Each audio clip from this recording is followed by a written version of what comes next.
Dear devotees, welcome.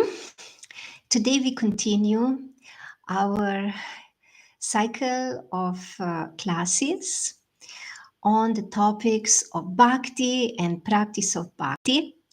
And today we have a very interesting topic, and this topic is the 9 processes of devotional service, their relevance and balance in our personal sadhana, so in our personal practice.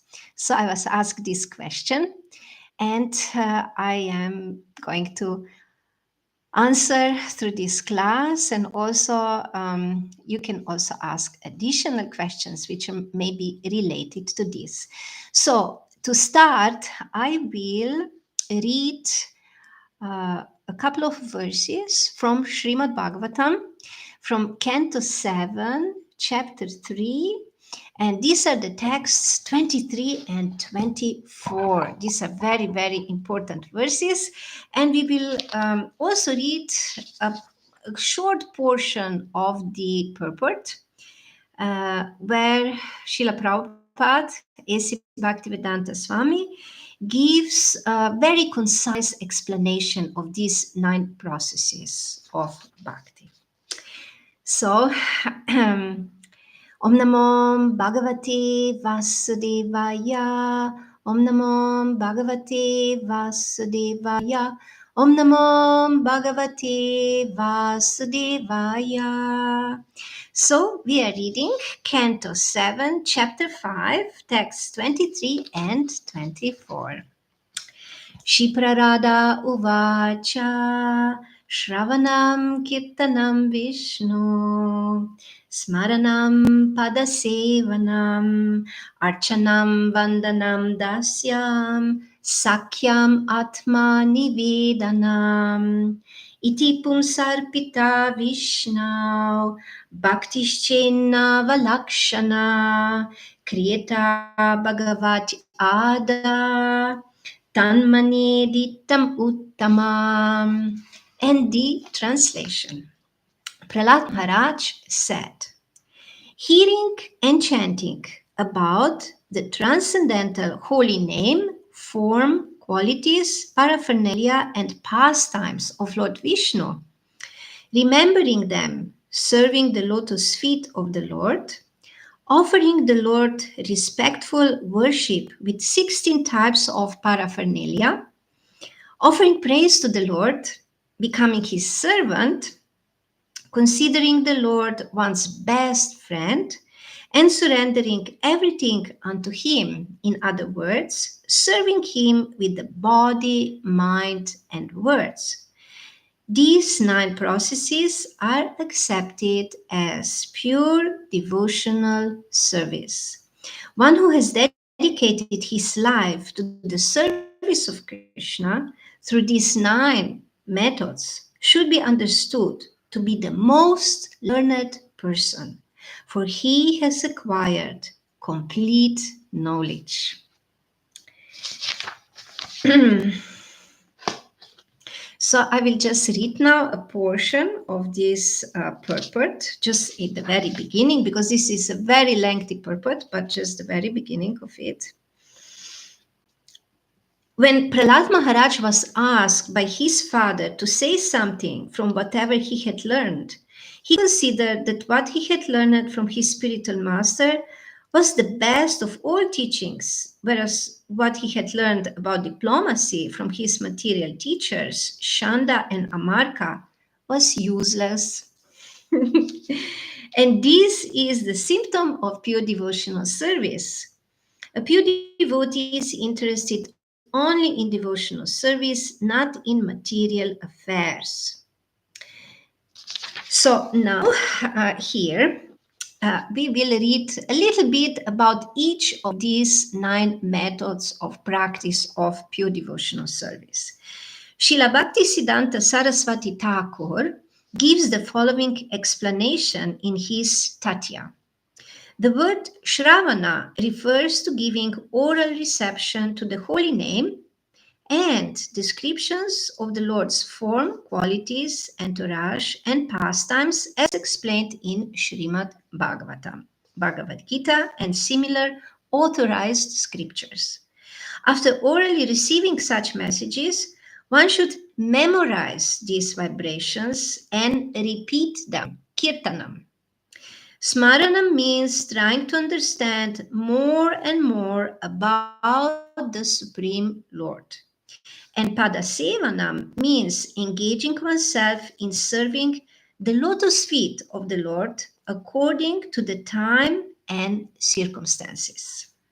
Archanam means worshipping Lord Vishnu as one does in the temple, and Vandanam means offering respectful obeisances. Manmana bhava mad bhakto madhyaji mam namaskuru. Vandanam means namaskuru, offering obeisances or offering prayers.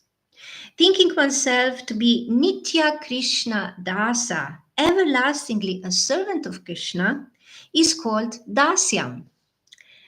And Sakyam means being a well-wisher of Krishna. Krishna wants everyone to surrender unto him because everyone is constitutionally his servant. Therefore, as a sincere servant of Krishna, one should preach this philosophy, requesting everyone to surrender unto Krishna. Atmanivedanam means offering Krishna everything, including one's body, mind, intelligence, and whatever one may possess. So, one's sincere endeavor to perform these 9 processes of devotional service is technically called bhakti. So, here I will stop and I will try to say something about it. Om Timirandasya Gyananjana Shalakaya Chakshurunmilitam Yena Tasmai Shri Guruve Namaha Shri Chaitanya Manobishtam Stapitam Yena Bhutale Swayam Rupam Kadamayam Dadati Swapadantikam Vandiham Shri Guru Shri Utapada Kamalam Shri Gurum Vaishnavamscha Shri Rupam Sagrajatam Sahagana Raghunatanvitam Tam Sajivam Sadvaitam Savadutam Purijana Sahitam Krishna Chaitanya Devam Shri Radha Krishna Padam Sahagana Lalita Shri Vishakanvitamscha He Krishna Karuna Sindhu Dinabandhu Jagatpate Gopesha Gopika Kanta Radha Kanta Namostute Tapta Kanchanga Gorange Radhe Vrindavaneshwari Vrishabhanu Sute Devi Pranamami Hari Priye Vanchakalpatarubhyascha Kripa Sindhubhya Evacha Patitanam Pavanebhyo Vaishnavebhyo Namo Namaha Shri Krishna Chaitanya Prabhu Nityananda Shri Advaita Gadadhar Shivasadi Gaura Bhakta Vrinda Hare Krishna, Krishna Krishna, Hare, Hare Rama, Rama Rama, Hare. So today, it's a day before Janmashtami, which is celebrated as the appearance day of Lord Shri Krishna. And it is the biggest festival for all the Vaishnavas, for all the devotees or the practitioners of Bhakti Yoga.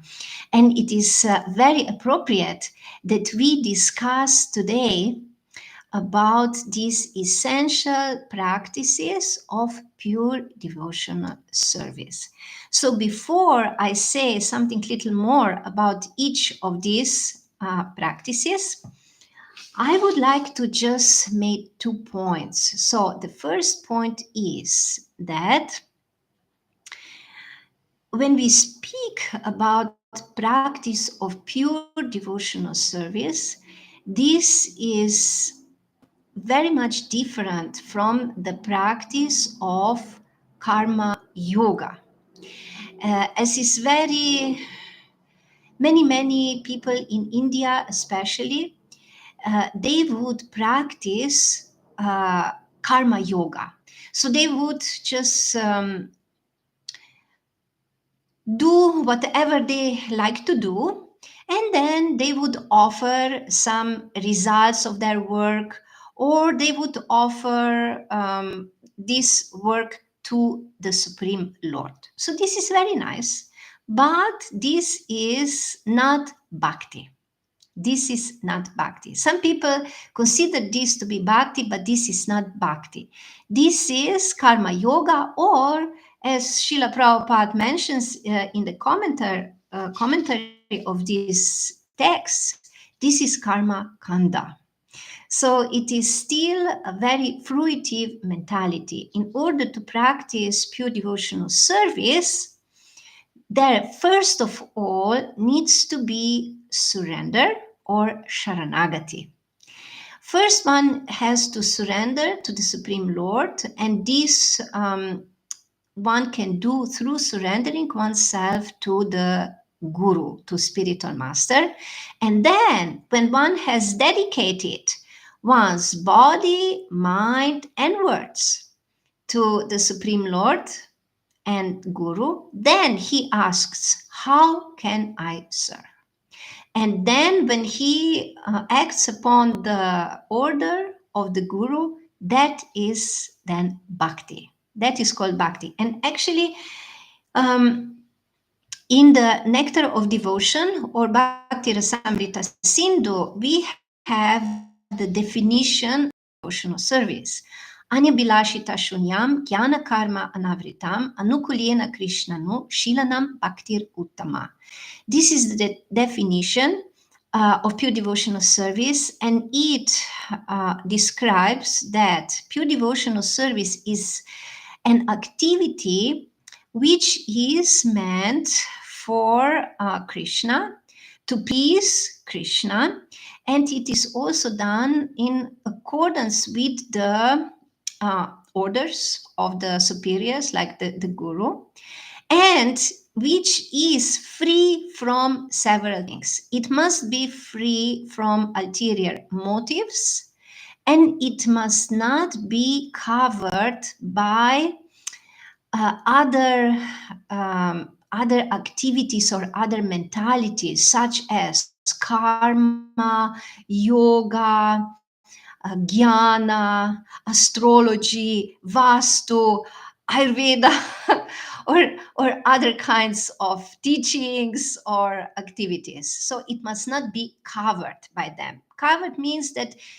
these other activities would take the first place. It must be on the first place. The pure devotional service must be the center of one's life and the most important activity.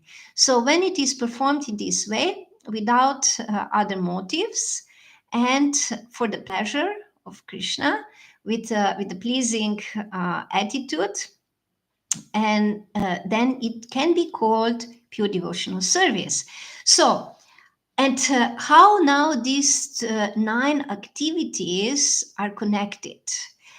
So I have to tell you the story behind.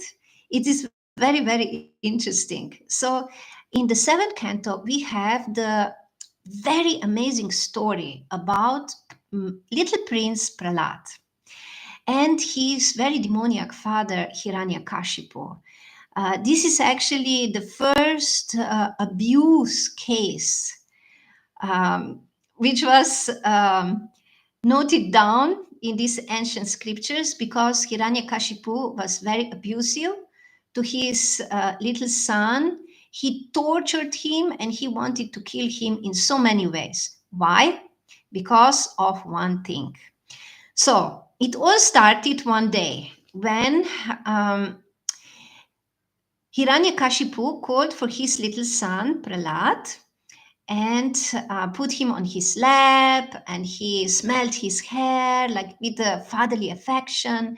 And then he asked him, "My dear child, my dear son, what did you learn in your school?"